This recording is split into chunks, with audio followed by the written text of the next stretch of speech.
Today we're going to discuss sleeve cuff details, taking a regular cuff on your favorite blouse pattern and transforming it into a French cuff. Sleeve details are everywhere. They're on the runways and they're a great way to express our own personal style. And French cuffs are back in. So taking a regular cuff and transforming it to a French cuff on your favorite blouse pattern is simple and easy. And today we're going to explore that. We're going to start with Butterick 6488. As you can see, it's a classic blouse pattern, and we're going to take the cuff and the sleeve from version B, and we're going to make a few edits to make it a French cuff. And essentially, a French cuff is an elongated cuff with two buttonholes on either side, so you can fold it back and thread a cuff link through it. So this one's finished. Here's my French cuff with a cuff link, and one of the nice things about this is one of my dad's cuff links, so I get to carry a piece of memorabilia with me when I'm wearing it, and it's very vintage, works great.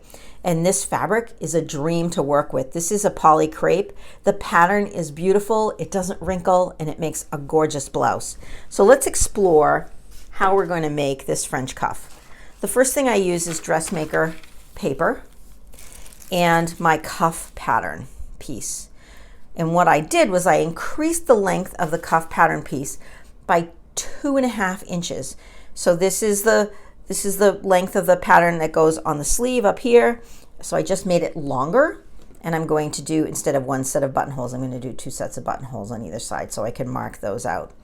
So that's pretty simple. You still construct the sleeve the same way, that you cut 4 pieces and sew it together and follow the pattern instructions. The only difference is it's longer and that you have 4 buttonholes. I hope you enjoyed this quick little tutorial on taking a regular cuff to a French cuff.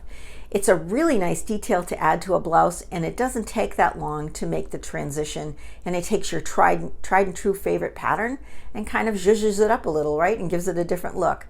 So make sure to check out this poly crepe fabric. It's absolutely gorgeous, a dream to work with, and it makes a beautiful blouse. Blouses are here to stay. They are everywhere. They've been in our wardrobes for years, and they're going to continue to be in our wardrobes for years to come.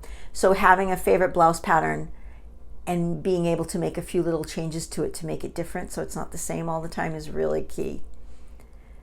So until next time, bye.